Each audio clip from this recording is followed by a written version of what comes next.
A simple invitation. Harold Anderson stood on his front porch, the crisp December air stinging his face as he unraveled the tangled mess of Christmas lights in his hands. His weathered fingers worked methodically, carefully unwinding the knotted strings, securing each bulb onto the railing of his modest home. Unlike the grand, flashy displays of his neighbors, Harold's decorations were simple, warm white lights that twinkled like distant stars against the early evening sky. He exhaled slowly, watching his breath curl into a ghostly mist. The sounds of the neighborhood surrounded him, the distant hum of car engines as families returned home from work, the laughter of children playing in the snow, the muffled notes of Christmas music seeping from behind closed doors. The street was alive with holiday cheer, yet Harold stood alone. He had always loved Christmas. Or at least, he used to. Margaret had made it special.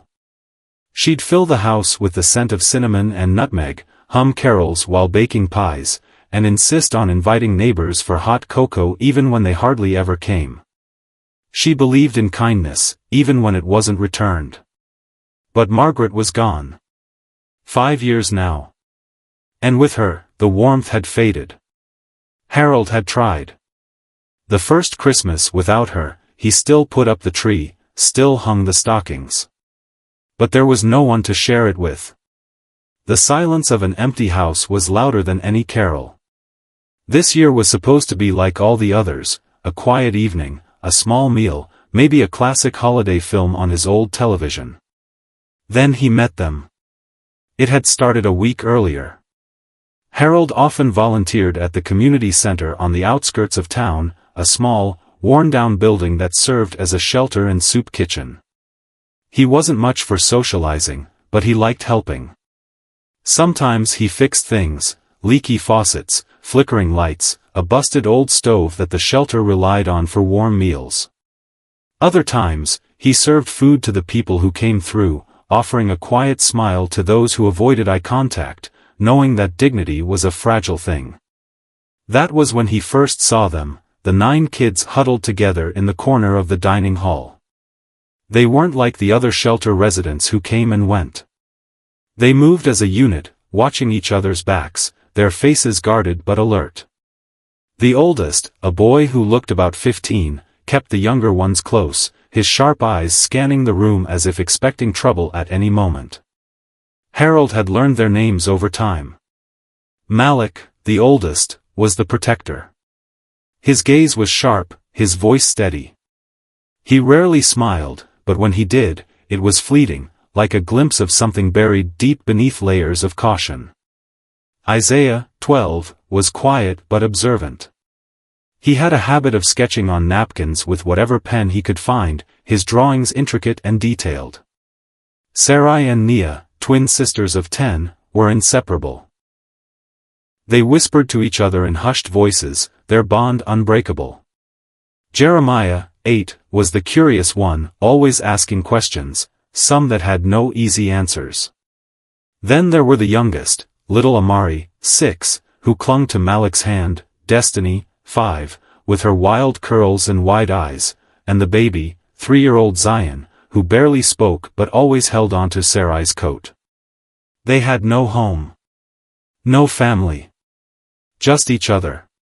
The shelter director, Miss Lillian, had explained their situation in a hushed tone.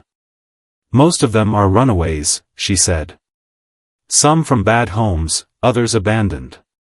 Social services is working on placements, but it's complicated. Harold had nodded, though the words sat heavy in his chest. He'd seen cases like this before. Sometimes, kids slipped through the cracks, left to fend for themselves in a world that didn't care enough to notice. That night, as he left the shelter, he couldn't shake the image of them, huddled together, trying to make a home out of nothing. The decision came to him like an old habit, as natural as breathing. Margaret would have done it. She would have baked cookies, set the table, and said, "Harold, no one should be alone for Christmas." So he made the offer. It had been simple. He sat with Malik, the quiet leader, and asked, "Would you and the others like to spend Christmas at my home?" Malik had stared at him, suspicion flickering in his dark eyes. Why? Harold shrugged. Because it's Christmas. The others had watched, silent. He knew they didn't trust easily. The world had taught them not to. Finally, Malik spoke. We don't take charity. Harold nodded. It's not charity. It's an invitation. There had been a long pause before Malik nodded. Just once. And that was it. The others followed his lead. Quiet agreements. Small nods. It was happening. For the first time in years, Harold's home wouldn't be empty on Christmas. But not everyone was pleased. The whispers had started almost immediately. At the grocery store, where Harold bought extra food, he felt the stares. Two women near the produce section exchanged glances, their voices low but pointed. Did you hear about Anderson? One murmured. The kids from the shelter, the other whispered back. Harold pretended not to hear. At the coffee shop, where he ordered extra cocoa mix, the cashier hesitated before handing him the bag. Is it true? She asked. Harold raised an eyebrow. Is what true? That you're bringing them into your house? The pause before them wasn't lost on him. Harold met her gaze evenly. Yes. The cashier bit her lip. People are talking. Let them. As he walked out, he felt the eyes on his back. By the time he reached home, the air outside felt heavier. He could almost hear the unspoken words hanging between the rooftops, buried beneath the sound of carols and laughter. There were some who saw kindness. And there were others who saw scandal. That night, Harold sat by the fireplace, watching the flames dance. The presents were wrapped, the house was ready, and the tree cast soft, golden light across the room.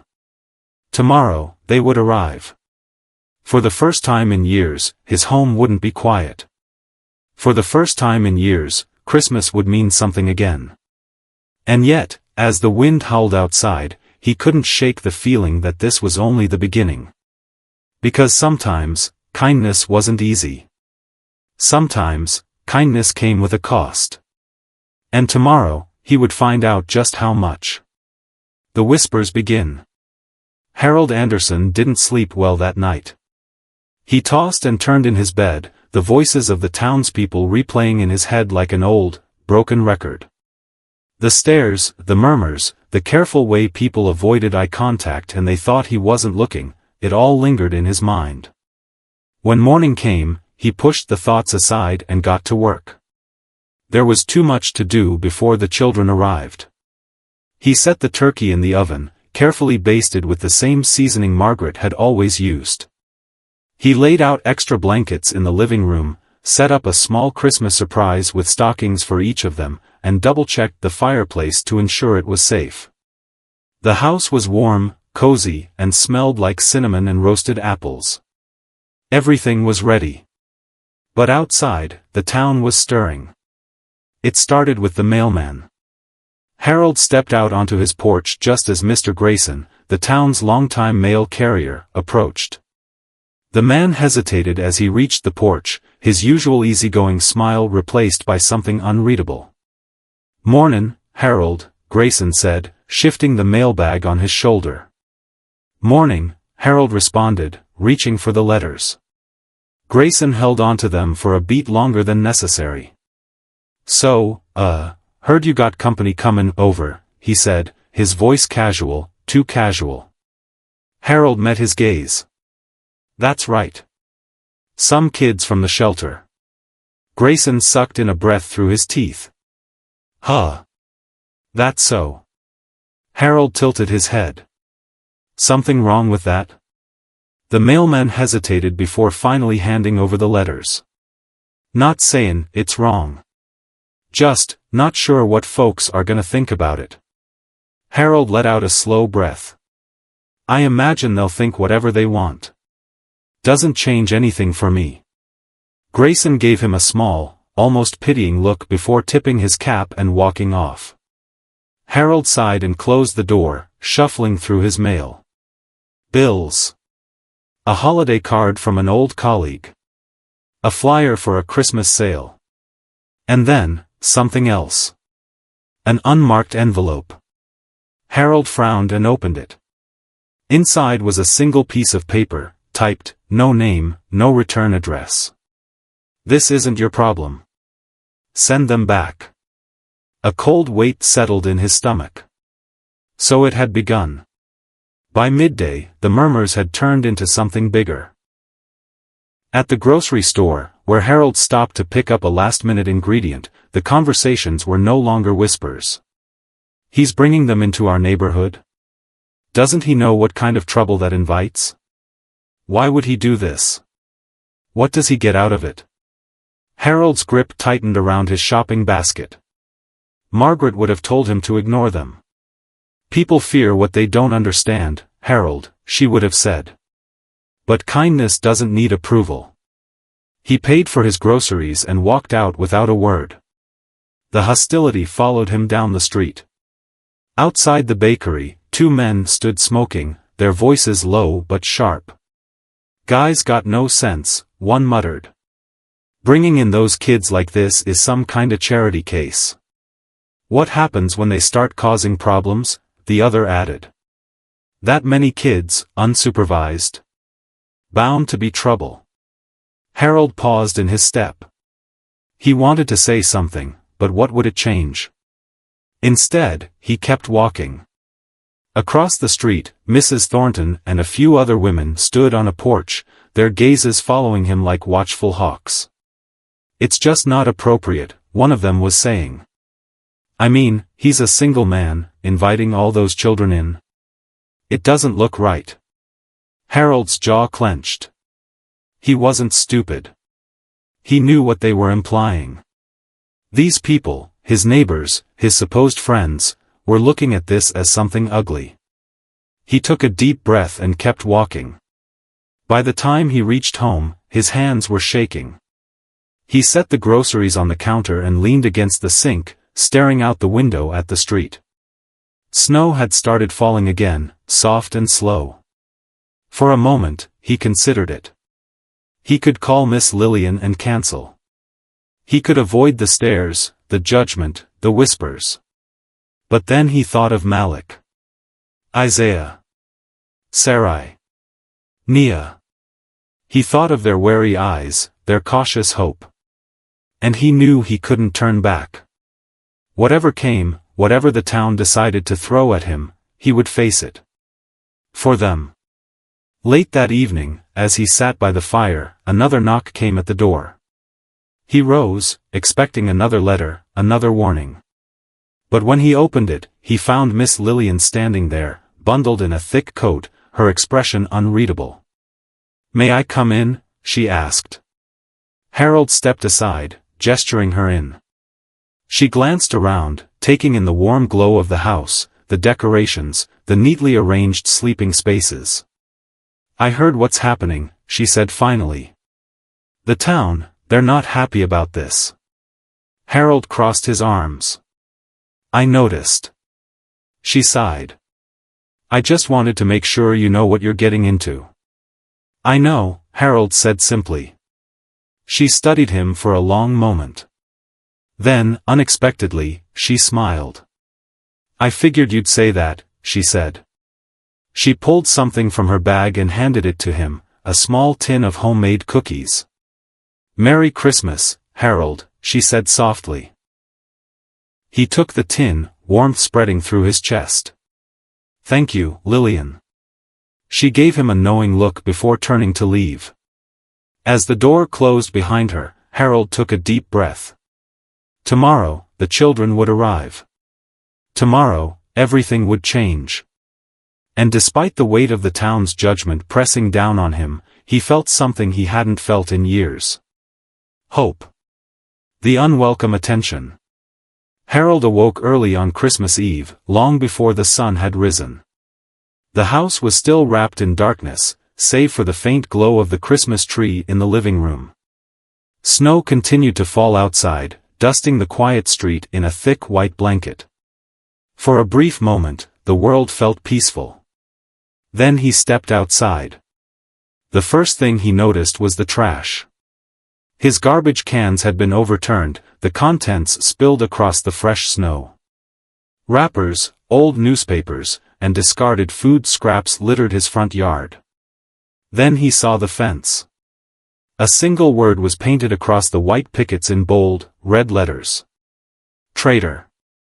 Harold froze. The cold bit at his skin, but he barely noticed. The street was still empty. Whoever had done this had come in the dead of night, under the cover of darkness. His stomach twisted, but not with fear. It was anger, slow-burning, simmering beneath his ribs. For years, he had lived in this town, taught its children, attended its church, paid his taxes. And now, because he had chosen kindness, because he had dared to open his home to those in need, they had turned on him. He clenched his jaw and exhaled slowly. Then he got to work. One by one, he picked up the garbage, ignoring the sting in his back as he bent over again and again. When he was done, he fetched a bucket of warm water and a rag. He scrubbed at the paint, but it refused to fade completely. The stain lingered, a ghost of the word that had been there before. He sighed. Let them see it. Let them know he wasn't backing down. The first knock at the door came just after sunrise. Harold was still in the kitchen, setting out extra plates when he heard it. He opened the door to find his neighbor, Tom Walker, standing on the porch, his hands shoved deep into his coat pockets. Tom had been a firefighter, now retired. They had once been friends, close, even. But since Margaret had passed, they had drifted, their conversations reduced to nods across the street and polite small talk. "Morning, Tom," Harold said evenly. Tom hesitated, then glanced past him, peering inside the house. "Heard you had some trouble last night." Harold crossed his arms. "I suppose you could say that." Tom sighed. "Look, Harold. He hesitated. "You really think this is a good idea?" Harold's patience was wearing thin. "What exactly is the problem, Tom?" "That I'm feeding a few kids on Christmas?" Tom shifted uncomfortably. "It's not just that. People are talking. They don't understand why you're doing this." Harold scoffed. "I don't need them to understand." Tom sighed again. "This town, Harold, it's not like it used to be." Harold stiffened. "No. It's not. And that's the problem." Tom looked away, rubbing a hand over his face. "Just, be careful," he muttered before turning and walking away. Harold watched him go, a mixture of frustration and sadness settling in his chest. By noon, the street had come alive with movement. Families bustled in and out of their houses, children played in the snow, and the scent of holiday meals wafted through the air. But there was something else, too. The stairs. People lingered on their porches, their eyes drifting toward Harold's house. Some tried to be subtle, while others made no effort at all. He could hear the murmurs as he stepped onto his porch, shaking out a rug. "Can you believe he's really going through with it? He always was strange, but this? I just don't see why he couldn't have donated to the shelter instead. Mark my words, something bad is going to happen." Harold clenched his fists, then forced himself to relax. Let them talk. Let them watch. He would not be ashamed of doing the right thing. By late afternoon, the first of the children arrived. A van pulled up in front of the house, its tires crunching against the snow. Miss Lillian stepped out first, bundled in her thick coat, her breath visible in the cold air. She turned back toward the van and ushered the children forward. One by one, they stepped out. Malik was first, his stance protective, his eyes scanning the street warily. Isaiah followed, his sketchpad clutched to his chest. Sarai and Nia stepped out together, their hands tightly intertwined. Jeremiah's wide eyes darted from house to house, as if expecting someone to chase him away. Destiny stuck close to Amari, who shivered against the cold. And last was little Zion, his tiny hands gripping Miss Lillian's coat. Harold's chest ached as he watched them. They looked out of place here, too cautious, too guarded for children on Christmas Eve. He stepped forward, offering a warm smile. "Welcome home." For a moment, no one moved. Then, slowly, Malik nodded. That was all it took. One by one, the children stepped forward, their hesitance melting just a little as they entered the house. Inside, the warmth wrapped around them like a blanket. The scent of roasted turkey and cinnamon filled the air. Sarai gasped. "It smells like Christmas." Harold chuckled. "It is Christmas."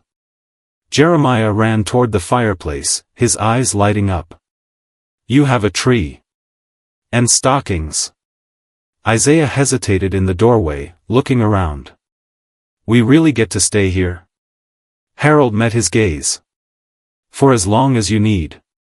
For the first time, Isaiah smiled. Miss Lillian wiped at her eyes. "Harold, she shook her head, her voice thick with emotion. "Thank you." He placed a hand on her shoulder. "It's Christmas, Lillian. No one should be alone on Christmas." She nodded, her lips pressed together to keep from crying. Then, from outside, a sound. A car door slamming. The voices of neighbors, rising in hushed whispers. Harold turned toward the window. People were gathering. Watching. Judging. But inside, the house was full of laughter.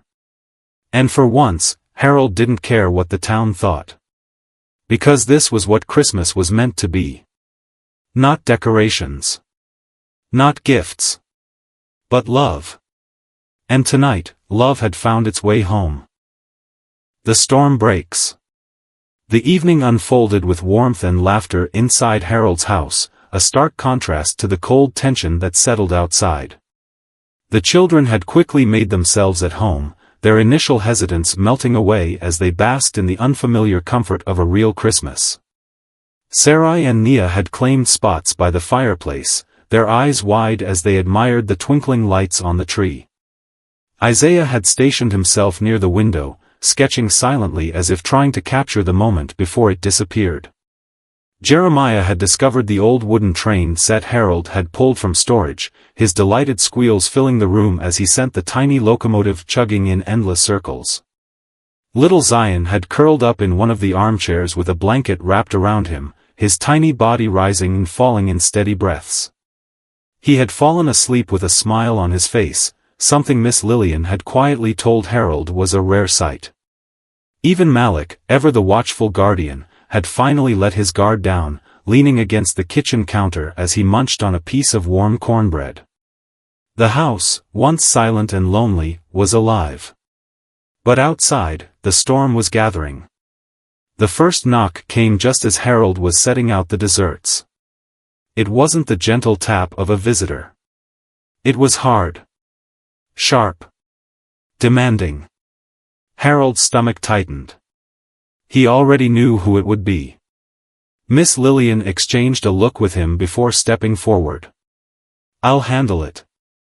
But Harold shook his head. "No. I will." He walked to the front door and took a deep breath before opening it. On the porch stood Mayor Jensen, his thick wool coat buttoned tightly over his round belly. Behind him were three others, Tom Walker, Mrs. Thornton, and a tall, grim-faced man Harold recognized as Officer Callahan, one of the town's police officers. Harold's grip tightened on the doorknob. "Jensen," he greeted, his tone neutral. "What brings you out on Christmas Eve?" Jensen sighed, his breath visible in the cold air. "Harold, we need to talk."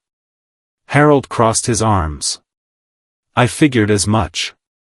Jensen glanced past him into the house. The glow of the Christmas tree reflected in his glasses, but his expression remained unreadable. "Can we come in?" Harold hesitated. Then he stepped aside. They filed in, their presence casting an unnatural chill over the warm, welcoming space. The children immediately fell silent. Malik stepped forward instinctively, positioning himself between the strangers and his siblings. Miss Lillian folded her arms. "What is this about?" Jensen sighed again. "Look, Harold. I know you mean well. But people are concerned." Harold raised an eyebrow. "Concerned about what, exactly?" Mrs. Thornton sniffed, her sharp eyes scanning the children. "We just think, this might not be appropriate." Malik's jaw clenched, his hands balling into fists at his sides. Harold's patience was wearing thin. "What, exactly, is inappropriate about giving kids a place to stay for Christmas?" Officer Callahan cleared his throat. "It's not just about that. People are saying, well, that maybe it's not safe." Harold's expression darkened. "Not safe?" Jensen raised a hand as if to calm him. "Now, Harold, don't take this the wrong way. There's only one way to take it, Jensen." Jensen shifted uncomfortably. "Look, this is a quiet town. People don't like change. They don't understand why you're doing this. Some of them think, well, they're worried about you." Harold laughed, but there was no humor in it. "Worried? About me?" Mrs. Thornton cleared her throat. "A single man, taking in 9 homeless children overnight. It's unusual." Harold's hands curled into fists. "It's kindness." Callahan stepped forward, lowering his voice. "Some folks think it's something else." Harold's blood ran cold. There it was. The unspoken accusation. The thing people had been whispering behind his back. For a long moment, he said nothing. Then, in a voice dangerously low, he asked, "Are you seriously suggesting what I think you are?" Callahan didn't answer. But his silence was enough. Harold took a slow breath, forcing himself to stay calm. "Let me make something very clear. These kids have been through enough. They don't need your suspicions. They don't need your judgment. What they need is a home. A family. A Christmas that isn't spent in a shelter." Jensen shifted. "Harold, we're not trying to attack you." "Then what are you trying to do?" Harold snapped. The room fell silent. For a long moment, Jensen studied him. Then, finally, he sighed. "Nothing," he muttered. "Not tonight." Harold narrowed his eyes. "What does that mean?" Callahan cleared his throat. "It means, we'll be keeping an eye on things." Harold's fists clenched again. Mrs. Thornton pursed her lips. "If something happens." "Nothing will happen," Harold said coldly. Jensen sighed and adjusted his coat. "Come on," he said to the others. "We're done here." They turned to leave, but just before stepping out, Mrs. Thornton shot one last glance at the children. "You people," she muttered under her breath. Harold's vision went red.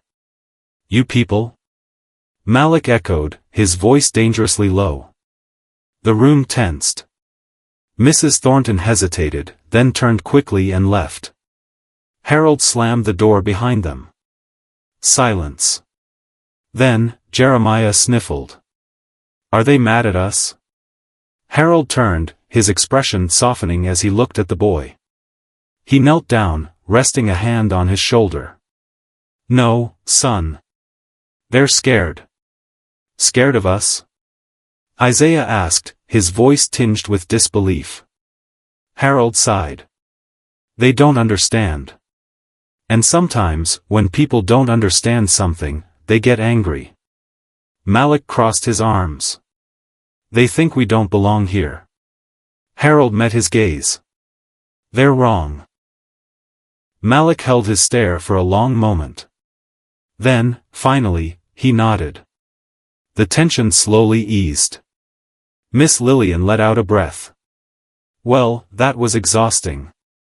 Harold chuckled, shaking his head. To say the least. Sarai tugged on his sleeve. Does this mean Christmas is ruined? Harold smiled. Not a chance.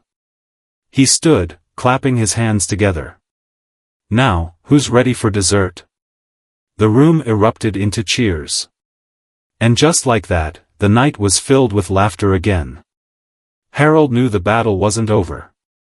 The town wouldn't forget this. But for tonight, in this house, Christmas was safe. And that was all that mattered. The unexpected turn.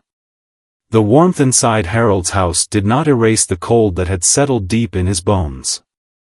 Even after the mayor and his entourage had left, their words lingered, poisoning the air. We'll be keeping an eye on things. If something happens. You people. Harold sat by the fireplace long after the children had fallen asleep, staring into the flickering flames. His hands curled into fists against his knees. He had expected judgment. He had prepared for whispers, for sideways glances, for people to talk behind his back. But this? They had accused him of something vile, something that twisted his stomach with rage. They didn't see kindness. They saw something wrong. His mind raced. Would they call social services? Would someone report him under false pretenses? Would the police show up at his door with questions? His name, his reputation, could be dragged through the mud. And the worst part? The children would suffer for it. They had no stability as it was. If something happened, if the town forced his hand, they would be thrown back into the system, scattered to the wind. Harold couldn't let that happen. But how could he protect them from an entire town that didn't want them here? He exhaled slowly, rubbing his face. One thing was certain. He wasn't giving up on them. No matter what. Christmas morning. The sun had barely risen when Harold woke to the sound of soft whispers and giggles. He sat up, his joints aching from the night spent on the old armchair. Peeking into the living room, he found the children gathered around the Christmas tree, their faces lit up with the kind of wonder he had thought was long gone from the world. Nia was holding a wrapped gift, her fingers trembling with excitement. Can we open them? Harold smiled. Of course. The room erupted into delighted squeals as they tore into their gifts. Harold hadn't been able to afford much, just simple things. Scarves. Mittens. Storybooks. A set of colored pencils and a sketchpad for Isaiah. A stuffed bear for little Zion. But to the children, it was everything. Jeremiah hugged his new wool hat to his chest. This is the best Christmas ever. Harold chuckled. It's not over yet. There's breakfast to eat, and later. A knock at the door. Harold stiffened. Malik was on his feet instantly, his body tense. Miss Lillian, who had stayed the night in case of trouble, exchanged a wary glance with Harold. Should I answer it? She whispered. Harold took a deep breath and shook his head. I will. He walked to the door, his pulse pounding. When he opened it, he expected to see the mayor. Or Officer Callahan. Instead, he found a woman standing there. She was shivering against the cold, her coat too thin for the winter air. Her face was familiar, though worn with exhaustion and something else, something fragile. Harold frowned. Can I help you? The woman's lower lip trembled. Then she whispered, Malik? Harold's breath caught in his throat. Behind him, Malik's voice cracked. Mama? In an instant, the boy was at the door, staring at the woman as if he didn't dare believe his own eyes. Then, without another word, he launched himself into her arms. She let out a sob, clutching him tightly. Oh, baby. I thought you were gone. Tears slipped down Malik's face as he buried his head against her shoulder. I thought you didn't want me anymore. She choked on a sob. Never. I never stopped looking. Harold's throat felt tight.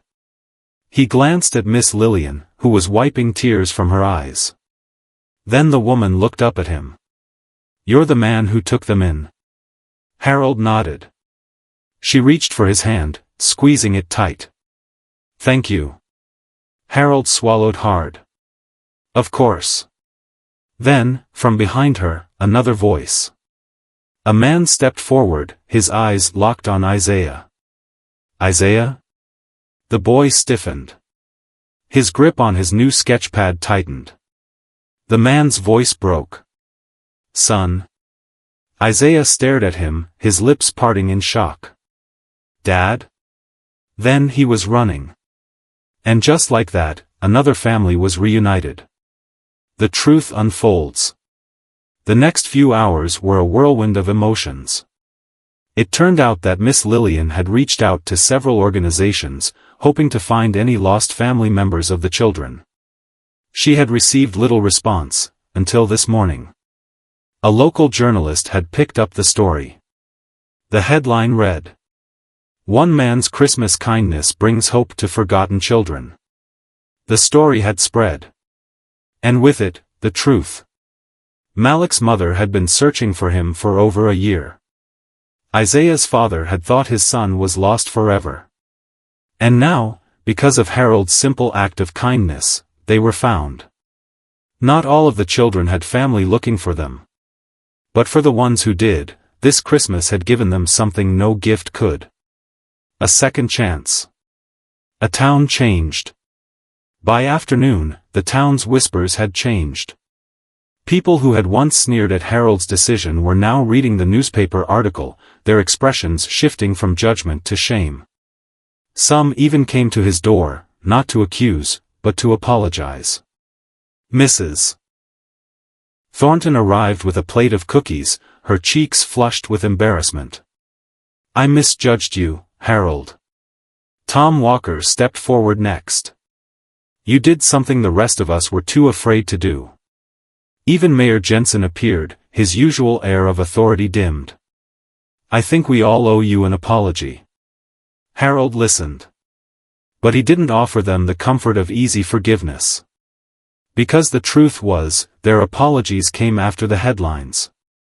After it was too late to undo the harm they had caused. But Harold wasn't a bitter man. He simply nodded and said, if you truly want to make amends, start by looking at the people in this town who still need help. And then he closed the door. A new beginning. That evening, the house was quieter.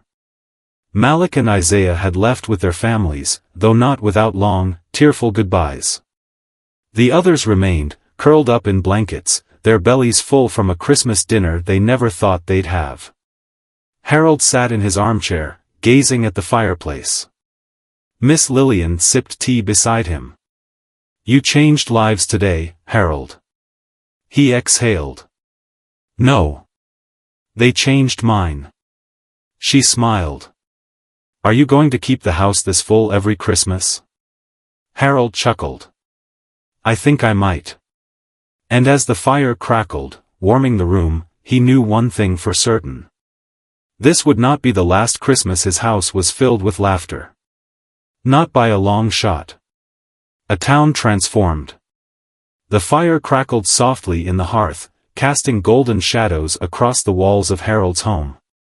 Outside, the world was blanketed in a quiet peace, the snow glistening under the streetlights like tiny stars had fallen from the sky. It was Christmas night, but for the first time in years, Harold didn't feel the usual quiet loneliness creeping in. Instead, the house still hummed with warmth and life. Though Malik and Isaiah had left with their families, the remaining children were still here, Sarai, Nia, Jeremiah, Amari, Destiny, and little Zion. They had gathered around the fireplace, their tiny hands clutching cups of hot cocoa, their faces still glowing from the day's excitement. Miss Lillian sat beside Harold, her gaze soft as she watched the children chatter amongst themselves. They're happy, she murmured. Harold nodded. They should be. For the first time in too long, they had been given a Christmas that felt real. But Harold also knew that when the sun rose tomorrow, the magic of the holiday wouldn't be enough to change reality. There were still questions that had no easy answers. Where would the children go next? Would the town's acceptance fade once the newspapers moved on? And what would become of the ones who had no families left to find them? A knock at midnight. Harold was lost in thought when another knock sounded at the door. His body tensed instinctively, memories of the previous night's hostility still fresh. Miss Lillian placed a hand on his arm. "I'll go." Harold hesitated but nodded, watching as she crossed the room and pulled open the door. A cold gust of air rushed in, carrying with it the sight of yet another unexpected visitor. It was Tom Walker. But this time, he wasn't alone. Behind him stood a woman Harold barely recognized. Her face was tired, her coat threadbare, and in her arms, she clutched a sleeping little girl no older than 5. Harold rose slowly from his chair. "Tom?" Tom shifted, clearly uncomfortable, his gaze flickering between Harold and the children in the room. We need your help." Harold and Miss Lillian exchanged a glance before stepping aside, allowing them in. The woman, shivering, hesitated only a moment before stepping inside the warmth of the home. Tom cleared his throat. "This is my niece, Rebecca." He motioned toward the woman. "And this is her daughter, Ellie." Harold frowned. "What happened?" Rebecca let out a shaky breath. "We lost our home last month. We've been staying in our car, but it's too cold. Her voice cracked. "I didn't know where else to go." Harold's heart clenched. Tom ran a hand over his face. "I know I don't deserve to ask you this, Harold. Not after what we said yesterday." His voice was thick with regret. "But if you could, just for the night." Harold didn't even let him finish. "Of course," he said firmly. Rebecca's breath hitched, and for the first time that night, she looked like she might crumble from relief. Harold turned toward the children. "Kids, we've got new guests. Can you help set up a bed?" Sarai and Nia jumped up instantly. "We can make space in the living room." Jeremiah grinned. "She can have my blanket." Rebecca's eyes welled with tears as she watched them. "Thank you," she whispered. Harold nodded. "You're safe here." Tom exhaled, his shoulders sagging. "You're a better man than me, Harold." Harold shook his head. "No. I just believe in doing the right thing." Tom swallowed hard, then looked around at the children. So do they, it seems. For the first time, Tom Walker truly saw what Harold had created here, not just a house filled with kids who had nowhere else to go, but a home where kindness thrived, where people were seen and not ignored. A new beginning.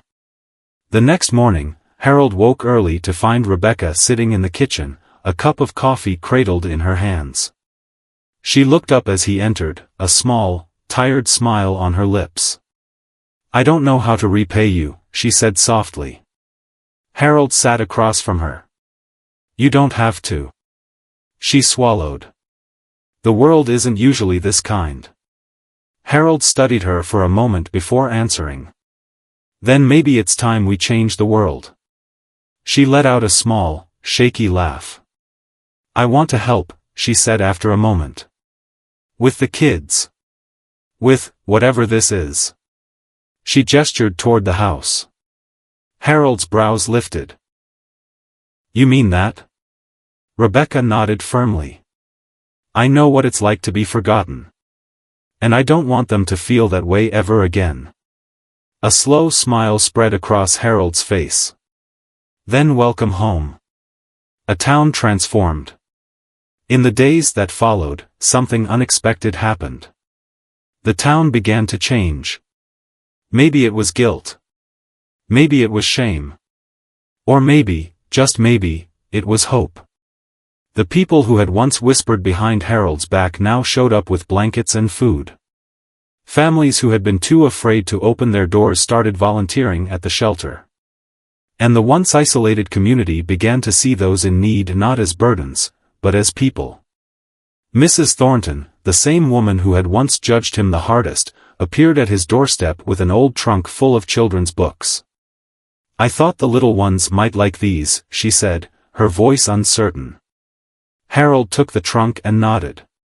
"They'll love them." She hesitated, then met his gaze. "I was wrong about you." Harold smiled. "I know." She let out a small laugh and shook her head. "I suppose we all have a lot to learn." Harold simply stepped aside. "Come in, then."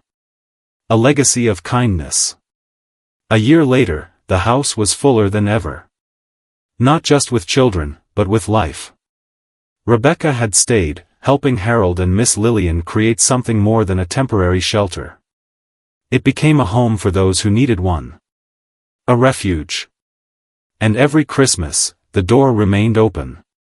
To the lonely. To the forgotten.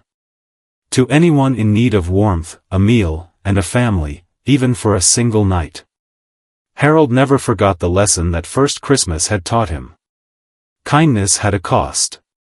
But the reward? It changed lives. And sometimes, it changed the world.